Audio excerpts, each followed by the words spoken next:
So for the past couple of weeks, I have been checking to see how the election information is moving around regarding polling, regarding different news media to see what kind of information they try to cherry pick and try to filter things out and get a see if I can find something else outside that what we know that this seems to be a tight election. And as a person who subscribed to Bloomberg to get most of the economic news, I got this notification from one of the billionaire, Druckenmiller, who is a well-known investor, and he was saying that the the market seems to have a feeling who's going to be the next president. And I was trying to make sense why PolyMarket, the numbers were completely inverting. I don't know if you guys recall after the debate, Kamala was actually pulling up ahead. Maybe it was 50-50, but she was definitely catching up, especially in the polls. She was looking a lot better. What the MSNBC was saying, the joy of her election. And everything has been crashing down as of recent. And even Druckenmiller was saying on this interview, if we would have asked him 12 days ago what he thinks about the election, he said he doesn't know what's going to happen. We just know it's going to be a tight election. And right now what he's saying is the market is definitely feeling as if Donald Trump is going to be the next president. And according to him, there's different changes on different industries, the banking, crypto, and there's sort of movement that seems to be predicting or putting the bet that Donald Trump is going to win. Again, it's a betting game. It's not 100% science. But as I mentioned in the past, I saw PolyMarket in the on the 2020 election, and I thought they were full of it. And they were actually the whole time they were saying that Biden was going to be the president. And I was like, okay, I'm gonna keep it in mind and try to call out my own bias, and they were correct. And right now I'm gonna show you here the PolyMarket data, and I'm going to show you as well the video from Druckenmiller. So I'm gonna show you the video first, and then we're gonna take a look what we see different on the PolyMarket map, and if there's any polling that might be filling in some information, because the theory that some people have is the necessary people to make polling more accurate, people are not answering to polling. And that's causing some inaccuracy, and especially on many polls here in the States with a margin of error of 7 when it is a close election. Pretty much they don't know what the hell they're doing. Or at least they haven't cracked a better way to improve their polling system. So let me show you here the video first. I'm wondering what the Druckenmiller playbook is around this election cycle and what you think the most likely scenario is and how you set up for it. Well, it's an evolving situation.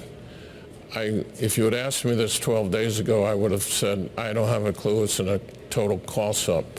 I still don't have conviction who's going to win on the election. But as I said earlier, I like market indicators for the economy and for financial restrictiveness. I also like them for elections. I remember how right the market was on Ronald Reagan in 1980, despite what the pundits were saying. And I must say, in the last 12 days, the market and the inside of the market is very convinced Trump is going to win. You can see it in the bank stocks. You can see it in crypto. You can even see it in DJT, his social media company. But throughout the whole, I would say the industries that are deregulated, if we had deregulations, will benefit from Trump or outperform the others. So if you put a gun to my head, and thank God there's not one to my head, so this really doesn't matter, I would say that I would have to guess Trump is the favorite to win the election now, but who knows what these polls even mean? No one even responds to them anymore.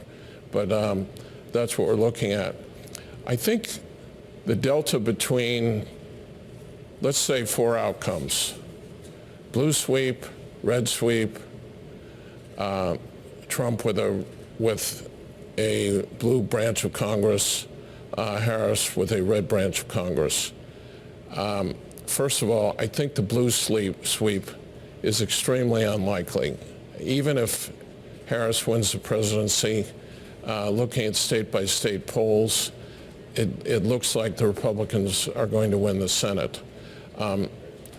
Where you get a blue sweep, I think just the math of taxes, business confidence, lack of animal spirits, no change in the regulation front in investors' minds, you could get you would have a rough time for equities, I would think, for 3 to 6 months.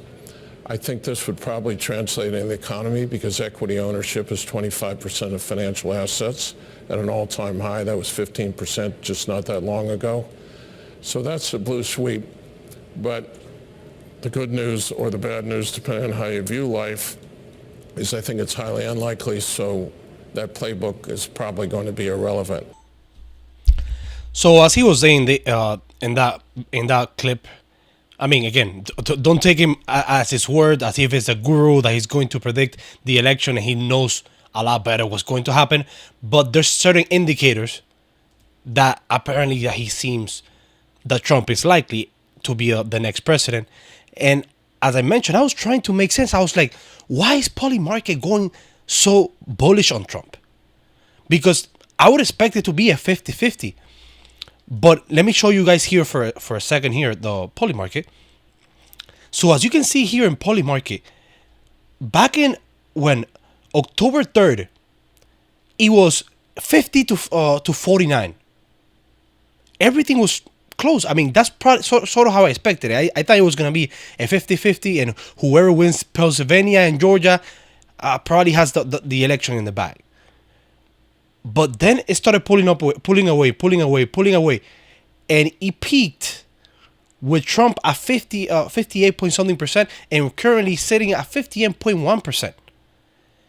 And perhaps the people that are investing in the market, they're having the same intuition, or they're trying to make a more bold prediction that Trump is going to be the next president. But at the same time, when it comes to betting, if you vote for the underdog and Kamala wins, you can make a lot of money when it comes to in that regard. What I'm trying to bring forward is, I see many channels that are tend to be left wing and right wing, and not all, of course, but some of them they're trying to sell as if their side are for sure going to win. And I stopped watching many of them because I didn't feel they were trying to be as objective. I think sometimes you do this long enough that you create an audience and you just want to please your audience, and you don't want to tell to your audience, hey, I think you might be wrong, I think he's not gonna win. And the same to the left. What I am seeing is I still see it the same way that I mentioned earlier. I think Philadelphia and Georgia are gonna play a big part. If Trump can secure Philadelphia, depending on the margin, I think it's gonna set a precedence what we're going to see for the rest of the country. When it comes to Arizona, probably, yeah, I mean, or Arizona and Georgia were both on the same time zone, so we might get the reports around the same time. Even though I think Georgia is probably more diligent, they're probably better on the process. And of course, we know what's going to happen with Arizona.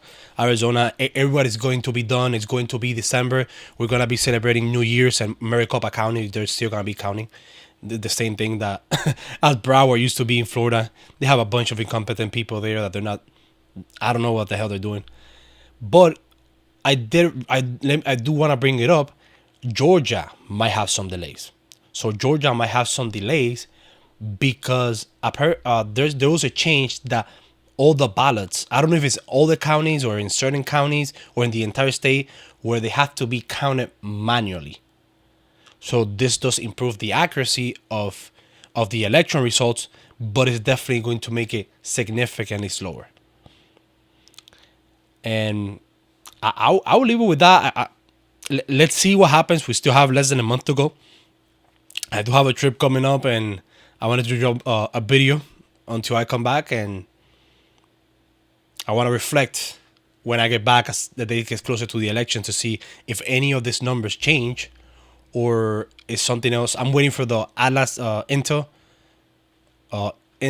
polling to see if they can give me additional data to see what's going to happen with North Carolina according to the polling, and then we're gonna contrast all the data and bring it up to you guys and see who seems to be the more accurate based on the numbers as they're reporting. And I'll leave it at that.